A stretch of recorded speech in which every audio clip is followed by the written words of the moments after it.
Jadi Renaissance itu cirinya 4, humanisme, kemudian yang kedua individualisme, yang ketiga sekularisme, yang keempat naturalisme. Lu cerita ya, Mona Lisa.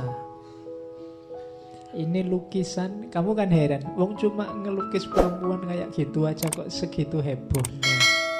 Oh itu kode-kodenya banyak, makanya ada Da Vinci Code itu untuk melacak sebenarnya menyimpan rahasia apa saja sih seorang Leonardo da Vinci itu.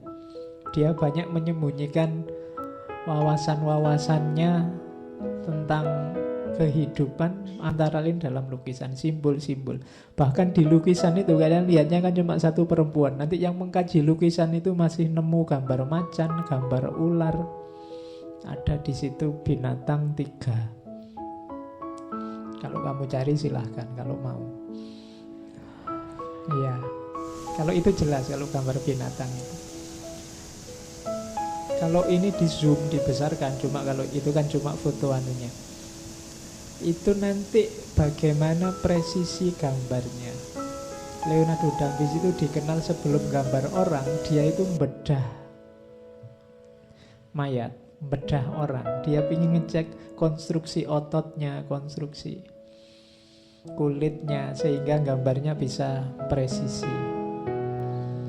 Itu dari sisi lukisannya. Dari sisi maknanya, ini sebenarnya yang dilukis itu kan istri seorang saudagar dari Florence,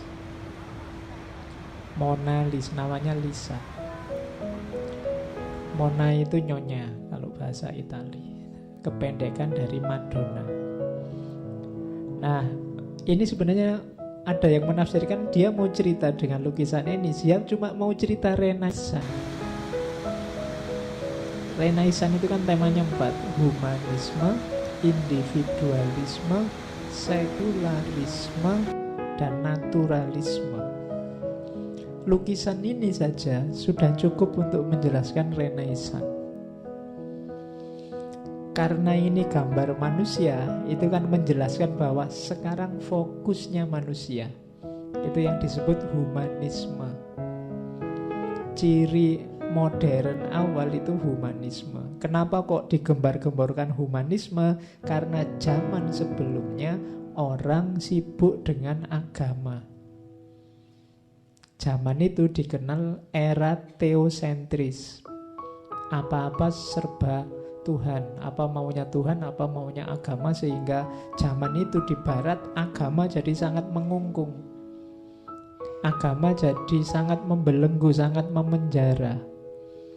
Di situ nanti lahir pemberontakan, lahir modernisme. Jadi kesumpekan karena agama terus memicu lahirnya modern. Kalau dilihat dari situ saya tidak tahu Indonesia ini sudah modern apa belum. Kalau cirinya modern ternyata gugatan pemberontakan terhadap kungkungan agama. Dulu di barat apa-apa agama. Yo agama zaman itu yo gereja. Nah, kalau sekarang ada gejala kok apa-apa agama, jangan-jangan zamannya sedang balik. Atau kita memang sejak dulu belum modern. Oke, nah lukisan ini mau cerita pertama apa? Humanisme. Fokus sekarang pada manusia. Yang kedua, individualisme. Gambarnya kan sendirian, kok tidak sama suaminya? Ini kan pesannya apa? Individualisme. Manusia, setiap jiwa, setiap orang itu punya jati diri, punya keunikan sendiri. Silahkan berkembang sejauh mungkin yang kamu mau. Jangan mau disetir-setir, diatur-atur orang. Engkau sendiri yang menentukan nasibmu. Itu pesan kedua, individualisme. Pesan ketiga dari lukisan ini apa? Sekularisme.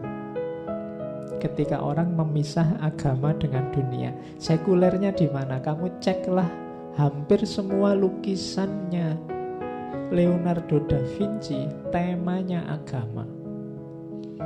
Begitu Mona Lisa temanya ganti, perempuan kaya. Oh itu pesan sekuler sebenarnya. Ini sekarang ngomong tentang dunia, ngomong tentang kekayaan. Makanya tangannya diangkat, mungkin ada perhiasannya, ada apanya, terus lehernya diperlihatkan, mungkin itu tempatnya kalung. Pokoknya ini ngomong dunia sebenarnya. Itu menunjukkan apa? Sekularisme. Kalau tidak percaya kamu cek lukisan-lukisannya Leonardo da Vinci yang lain. Sebagian besar temanya agama. Termasuk yang paling terkenal, The Last Supper, perjamuan terakhir. Jadi ini mau cerita cirinya Renaissance selanjutnya, yaitu sekularisme. Ngomong dunia sekarang. Sudahlah, yang akhirat dibahas di masjid saja. Kita malah di masjid ngomong dunia juga. Lebih menang daripada itu. Nah, yang terakhir apa? Naturalisme. Yang saya ceritakan presisi tadi, dia sampai neliti ototnya, neliti itu kan ngomong tentang nature, ngomong tentang alam. Naturalisme, ciri-ciri yang natural. Jadi Renaissance itu cirinya 4, humanisme, kemudian yang kedua individualisme, yang ketiga sekularisme, yang keempat naturalisme. Lu cerita 4 hal ini loh. Kalau buku jadi tebal luar biasa. Leonardo da Vinci cukup gambar 1 ini selesai untuk menjelaskan situasi yang kita kenal sebagai Renaissance. Itu belum orang-orang yang setuju dengan teori-teori konspirasi. Itu bisa diteliti. Itu kalau dibesarkan itu ada kode-kode macam-macam. Orang bisa menggaduk-gadukkan, oh ini tanda-tanda kiamat, oh ini simbol kapan. Orang bisa. Orang-orang itu kalau sudah seneng itu mesti disambungkan kemana-mana. Bahkan ada yang ngecek sebenarnya itu bukan gambar perempuan kaya, itu sebenarnya gambar Leonardo da Vinci sendiri yang dibikin perempuan. Wajahnya wajah dia, cuma dibikin perempuan. Ada yang begitu.